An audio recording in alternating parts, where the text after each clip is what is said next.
सब कुछ कराया गया। जो घटना हुई है, हमारे सांसद जियाउर रहमान जब संभल में ही नहीं थे और उसके बावजूद भी उन पर एफआईआर दर्ज करना, ऐसा उदाहरण कभी किसी को मिला होगा देखने को, सुनने को? एक पुलिस ऑफिसर ये कह रहा हो कि नेता बनना छोड़ दो, नेताओं का सहारा लेना छोड़ दो। किसके लिए भाषा थी वो? और मैं ये कहना चाहता हूँ, हालांकि सब जानकारी आपके पास है, दुखद है कि नईम जैसे नौजवान की जान चली गई, बिलाल की जान गई है, रोमान की जान गई है, कैफ, अयान, और इसमें से कुछ कम उम्र के भी हैं। मुझे याद है जब मैं लखनऊ में प्रेस कर रहा था, उस समय जो जानकारी थी और जो जानकारी छिपाई जा रही थी, जब वहां पर लोकल स्तर से जानकारी हासिल हुई, तब मैंने कहा कि नईम की जान गई है और पुलिस की गोली से गई है। आप लोगों पे सब वीडियोस हैं, आप लोगों पे जगह जगह से वीडियोस मिले हैं, कवरेज है पूरा का पूरा कराया गया ये दंगा है। और किसने कराया? सरकार ने कराया, क्योंकि सरकार जो बेईमानी कर रही थी, सरकार जिसने वोट लूटा, सरकार ने जिसने मशीन पर ईवीएम की बटन बार बार पुलिस से दबाई, प्राइवेट ड्रेस में पुलिस लगाई, उस चुनाव में इनकी धांधली, इनकी चोरी न पकड़ी है, इसलिए जानबूझ करके संभल में घटना कराई है। और मैं पढ़ना चाहता हूं, संभल की शाही जामा मस्जिद के खिलाफ 19/11/2024 को सिविल जज चंदौसी संभल में एक याचिका डाली गई। कोर्ट ने दूसरे पक्ष की सुने बगैर उसी दिन 19/11/2024 को सर्वे के आदेश दे दिए। ताज्जुब तो इस बात का है कि ऑर्डर मिलने के बाद ही संभल के जिलाधिकारी, संभल के पुलिस अधीक्षक आदेश को पढ़े बगैर 2 घंटे बाद ही सर्वे के लिए पुलिस बल के साथ शाही जामा मस्जिद पहुंच गए। जामा मस्जिद की कमेटी, जनप्रतिनिधि, उलेमा इकराम, सभी अधिवक्ताओं ने सहयोग दिया। जिस समय पहली बार सर्वे हुआ है और कोर्ट के आदेश के बाद पूरा का पूरा सहयोग, जो भी वहां जिम्मेदार लोग थे, जो भी जिम्मेदार वहां पर मौके पे थे, सबने सहयोग किया। जिलाधिकारी संभल और पुलिस अधीक्षक संभल ने 2.5 घंटे सर्वे के बाद कहा, अब सर्वे पूरा हो चुका है और अब रिपोर्ट कोर्ट को भेज दी जाएगी। दिनांक 22/11/2024 फ्राइडे को जुम्मे की नमाज के लिए लोग नमाज अदा करने के लिए जामा मस्जिद पहुंचे, लेकिन पुलिस प्रशासन ने बैरिकेडिंग लगा दी ताकि लोग नमाज न पढ़ सकें।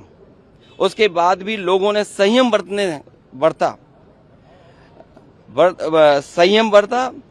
नमाज अदा की और किसी प्रकार का विरोध प्रदर्शन नहीं हुआ, किसी तरह की विरोध नहीं हुआ।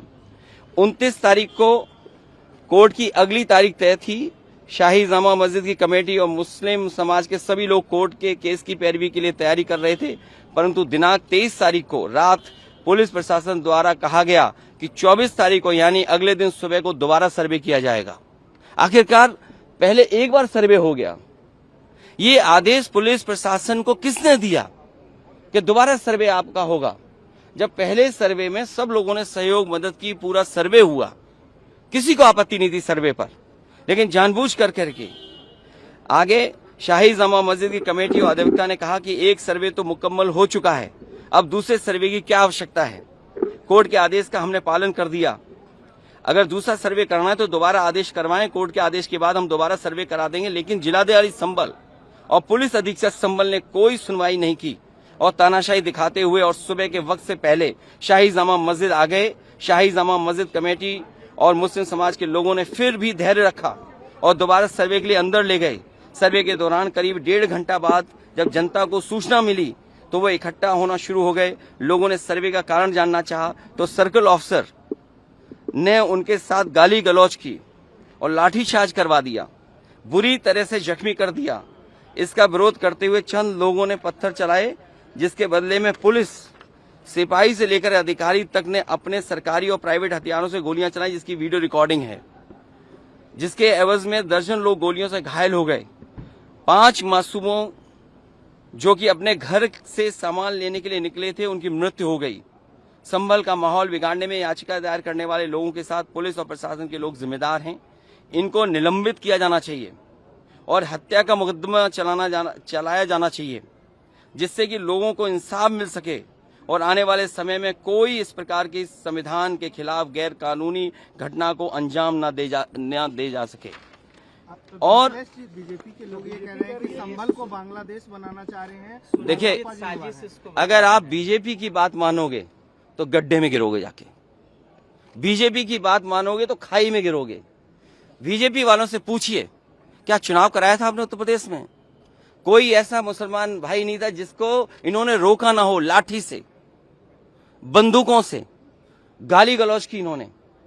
हम लोग लगातार कहते रहे और फिर बीजेपी के पास जवाब क्या? जब चुनाव आयोग को शिकायत की गई तो चुनाव आयोग ने खाना पूर्ति कर करके कुछ अधिकारियों के खिलाफ कार्रवाई की। क्या ये बता सकते हैं क्यों कार्रवाई हुई थी उनके ऊपर? क्या वोट रोकने का अधिकार था? क्योंकि वोट लूटने पे चर्चा न हो।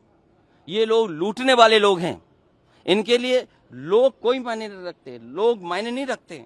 इन्होंने तंत्र से समर्थन लिया और तंत्र से ही अन्याय कर रहे हैं। उनका सीधा साधा फार्मूला है, पहले वो अन्याय करते हैं, अगर आप अन्याय का विरोध करोगे तो आप उन्हीं के अधिकारी आपके खिलाफ तमाम मुकदमे दर्ज करा देंगे। क्या जियाउल इस्लाम वहां थे? हमारे विधायक वहां थे, सांसद थे क्या वहां? जियाउर रहमान, कोई बता दे। वो बेंगलोर में थे, वो अपने कार्यक्रमों में थे, संभल में नहीं थे। और ये तो उत्तर प्रदेश के बारे में आपको नहीं पता। आप में से सब उत्तर प्रदेश के लोग हैं। अगर प्रेस के लोग भी सच दिखा दें तो उन पे भी कार्रवाई हो जाती है। और मैंने अपनी प्रेस कॉन्फ्रेंस में कहा था कि बीजेपी के नेता ने कपड़े उतार करके प्रेस को मारा था, पूरे कपड़े उतार दिए थे। क्या कार्रवाई हुई बताइए आप? क्या प्रेस के लोग सुरक्षित हैं यूपी में? और अपना चुनाव जो लूटा है उसको छिपाने के लिए इन्होंने, सरकार ने जानबूझ करके किया है। कुछ लोग तो ये कहते हैं कि साबरमती फिल्म देख करके उन्हें लगा कि उन्हें भी बड़ा नेता बनना है, इसलिए ये सब कुछ कराया गया। सदन में इसको उठाएंगे। मैं, हमारे सभी सांसद और तमाम विपक्ष के लोग इस सवाल को उठाना चाहते थे, लेकिन सदन में नहीं उठने का मौका दिया। कल भी नहीं मिलेगा मौका।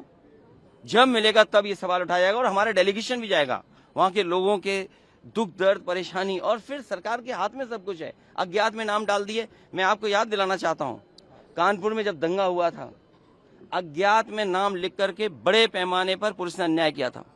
पुलिस ने लूटा था पैसा और पुलिस अधिकारी को उन्हें हटाना पड़ा था। और यही आरोप था उन पर कि उन्होंने पैसा ज्यादा लूट लिया। अब बोल दिया, इसके बाद क्या बोलेंगे?